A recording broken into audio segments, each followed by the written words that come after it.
Got two segments, and it's about most memorable finals moments. And the most iconic one for me, Bill, is the game you played in the '89 grand final. It's the best game I've ever witnessed. It was absolutely brutal. Bill, tell me, was this planned for Yates to come off the line and hit Dermott the first bounce? Yes, it was. So we had a team meeting Thursday night with Malcolm Blight. Malcolm Blight was worried about Dermott coming off the centre square and running into Mark Bairstow, Paul Couch or Buddha at the first bounce. And that's what he was worried about. So he asked Mark Yates, who owed Dermott one from a earlier little collision, and Yatesy said, yep, I'm ready to go. Ooh. So we all knew it was happening. And did he follow up with it, or that was just one hit? Yeah, he hit him once, and then you see him go back again, but he didn't hit him the second time when he probably should. And good work by Dermott, went forward, played on Steve Hocking actually and kicked 3 goals. So he did well. And the second of those big hits, what about this one? Ablett, the last bloke you'd ever want coming out. So this one, Ablett hitting Dipper. That is the last bloke you'd want hitting you. That's probably aside from Tony Lockett, but punctured his lung. He finishes the game here. The siren goes.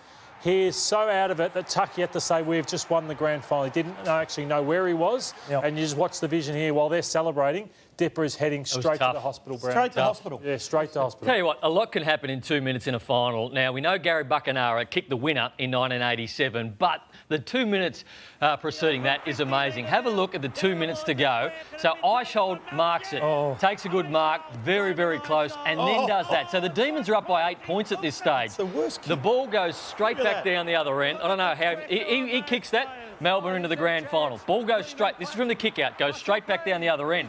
And Gary Buckenara actually kicks the goal before he kicks the winner. So the ball continues to fold out. This is all the last 2 minutes of this game. Buckenara kicks the Joe the Goose. So what's that, 2 points now or something? Now the Demons get the next one straight out of the middle. So look at the scores there, 3 points. Remember Tony Campbell? Yep. Used to wear the glove, runs in, 30 metres out. This is after Eichhold misses that. They don't win if he kicks that again. So now Tucky has the kick out. So this all happens so much in the last 2 minutes. Tucky straight down the middle. They try to get the ball over the back. Chris Langford comes running through on the run. They get the ball out. The kick comes down to Buckenara, gets the free kick, and you think, what else could happen? Jimmy Steins runs over the man on the mark. There it is. 15 metres, inside forward 50. Now he's having a shot from 40, not from 55, and he puts them into the grand final, and they eventually lose the next week to the Blues. It was 15 metres too, wasn't 50 back then. Yeah. Still a good kick. It's still pressure. Yeah, it's a great kick after the siren. Yeah, brilliant, Brownie. To the next one. What I love about Lee Matthews is the modern-day coach saturate players' brains with too much information. Listen to Lee Matthews keeping it simple and helping his team win the 2002 grand final. You there? Go and tell Acca, run to the front of Lynchy. Run to the front, not to the back. Back to Brad Scott, around the corner, to the full forward area. Lynch can't manufacture a mark. Ackermanis, left foot snap. Square to Lynch and kicks the absolute sealer to win that game. So I love that coaching from Lee Matthews. And Kano, another Brisbane superstar you've got as one of your great moments in grand final history.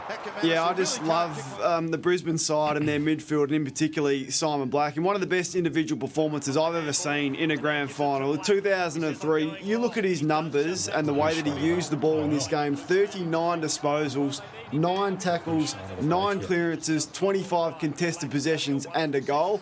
He was just a star, and he's done everything there possibly is to do in the game, and this was just one of his finest moments, this individual performance. Hey, was he one of the hardest blokes to tag?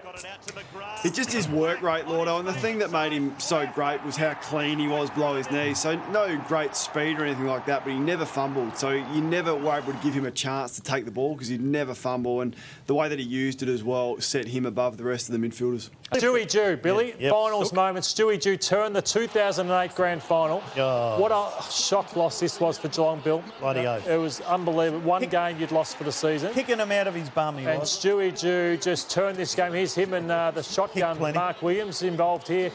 Williams gets it back over to Stewie Dew. Stewie Dew gets it back to him. They were just party tricks for Hawthorn at this stage, and just want to show the last one, the class of Stewie Dew in this last goal. This one, all in a burst in that third quarter. Franklin out to Dew, kicks out, Look at that. I knew then it was game over, Bill. But in happier times for Geelong, you've got one that broke the drought for Geelong in 2007. Well, finally, Lordo, because we go back to, it's been 44 years. 1963 was the last premiership, 67 no good, and then they finished top in the 70s twice, should have gone on, didn't win those, and then we lose 89, 92, 94, 95, finally 2007.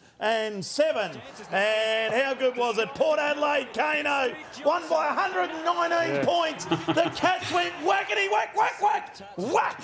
And it was fantastic. You just had to. Where's Kane? There's Gary Ablett. You just had to, Bill. Look at Gary Ablett. But it's been 44 years since 1963, and even being down at 10 goals at three-quarter time, Geelong fans thought, well, they might get beaten here. Port might kick 11 in the last quarter, but it was fantastic for the city of Geelong, for the Geelong supporters, for everyone to be involved with that club.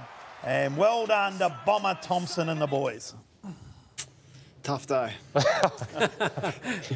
You've had a tough day. I want to go back to 1990.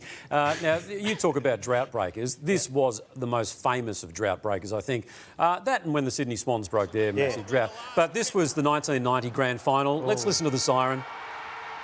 And there it is. And there was no more appropriate person other than maybe Tony Shaw to hold that ball aloft when it all ended. And that, of course, was Darren Mullane, who in the weeks afterwards we found out, had the broken thumb, which was just incredible, the courage that he showed to actually go through and perform the way he did. And I thought it was most fitting that he actually held that ball aloft. And then, of course, in the weeks and weeks that ensued after that, it became even more fitting when we found out that he'd lost his life as a result of a road accident. So I think when Collingwood fans think back to 1990, they think of two iconic images, Tony Shaw with the cup and Darren Mullane Holding the ball up. Who would forget that massive brawl to Collingwood and Essendon at the start of that grand final? But Damo, you've got one of the most famous quarters played by a player in a grand final.